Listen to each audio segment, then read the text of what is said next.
So శోభా మీద మీ opinion? నాకే opinion లేదు సార్. చాలా ఫూలిష్గా బిహేవ్ చేసింది అంతే. నాకే ఒపీనియన్ లేదు. చెడ్డదని నేను అన్నా, అమ్మాయి గురించి షీఈస్ గ్రేట్ అని నేను చెప్పను. కానీ తెలియనితనంతోనా, వయసు ప్రభావమా, లేకపోతే క్యారెక్టరే అదే, ఐ డోంట్ నో. బట్ తప్పు చేసింది. రియాలిటీ షోని అర్థం చేసుకోవటంలో తను స్లిప్ అయింది అంతే. ప్రియాంక తెలివైన పిల్ల, మాస్టర్ మైండ్. తను కూడా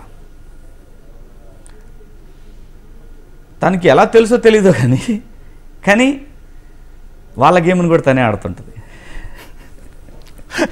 వాళ్ళకి తెలియదు. కానీ టాలెంట్ ఉండి ఆడలేకపోయిన వాడు అమరా ఆడగలడు. వాడు ఏదో అలా అయిపోయాడు. రన్నరప్ కథకు వచ్చాడు, ఫంక్ అయ్యాడు. ఎందుకో ఫంక్ అయ్యాడు, రన్నర్ అయ్యాడు. అది తెలియదు. అది మరి ప్రజలకి నిర్ణయం. అది ప్రజలు నిర్ణయించారని చెప్పారు. మరి మనం వీ హ్యావ్ టు రెస్పెక్ట్ కదా. ప్రజాస్వామ్యంలో మనం ఎన్నో ఘోరాలు చూసాం. అటువంటప్పుడు ఇది అక్కడ ఘోరం చూసినప్పుడు, అయ్యే చూసినప్పుడు ఇది మరి ప్రజలు ఇలా నిర్ణయించారంటే కాదని ఎలా అనగలం?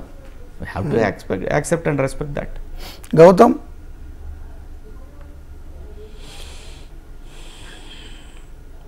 గౌతమ్ ఎక్స్పెక్టేషన్స్ పెట్టుకొని తప్పు చేస్తాడేమో అని నాకు అనిపించింది అంతే. ఎక్స్పెక్టేషన్స్ పెట్టుకొని, కొన్ని ఎక్స్పెక్టేషన్స్ పెట్టుకొని తనకు తెలియకుండా తప్పు చేశాడు ఆ షోలో అని నాకు అనిపించింది. నా వ్యక్తిగత అభిప్రాయం. మేబీ తను ఖండించవచ్చు. I respect that. Okay. So మీరు ఎప్పుడైనా నామినేషన్లో ఉన్నప్పుడు ఈ వారం వెళ్ళిపోతానని ఎప్పుడైనా అనిపించింది? అసలు 10వ వారం తర్వాత అయితే వీళ్ళు పంపితే వాళ్ళు వెళ్ళిపోతారు అనిపించింది నాకు. మిమ్మల్ని పంపిన వాళ్ళు వెళ్ళిపోతారు, అర్థమైపోయింది. వీళ్ళే వెళ్ళిపోతారు ఇది అని అనిపించింది నాకు. అంటే అది నా మీద నాకు కాన్ఫిడెన్స్ కాదు. నేను ఆ గేమ్ని యాజ్ ఇట్ ఈస్ వాళ్ళ రూల్ ప్రకారం వాళ్ళ పద్ధతిలో జనాన్ని ఎంటర్టైన్ చేస్తున్నాను అనేది నాకు అర్థమైపోయింది 10వ వారమే. సో ప్రశాంత్ అయినా సరే నేను 12వ వారంలో నేను 100% ఇవ్వలేకపోతున్నాను, ఈ గేమ్కి 100% ఇస్తేనే ఉండాలి అని నేను ప్రజల సమక్షంలోనే చెప్పా ఆయనకి. సో వాళ్ళు నీకు ఎంతైతే అంత అది 100% ఇవ్వమన్నారు. ఆ సందర్భంలో వచ్చిందే ఈ బాల్స్ గేమ్.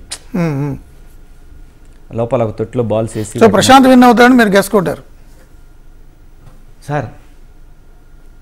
అది దైవేచ్చేమో నాకు తెలియదు కానీ అసలు ఫస్ట్ రోజు ఒక వైరల్ చూశాను నేను.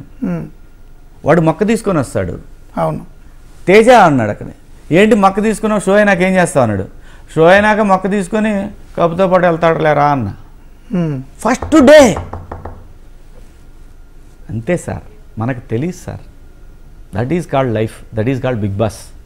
బిగ్ బాస్ అనేది ఒక మ్యాజిక్ సార్.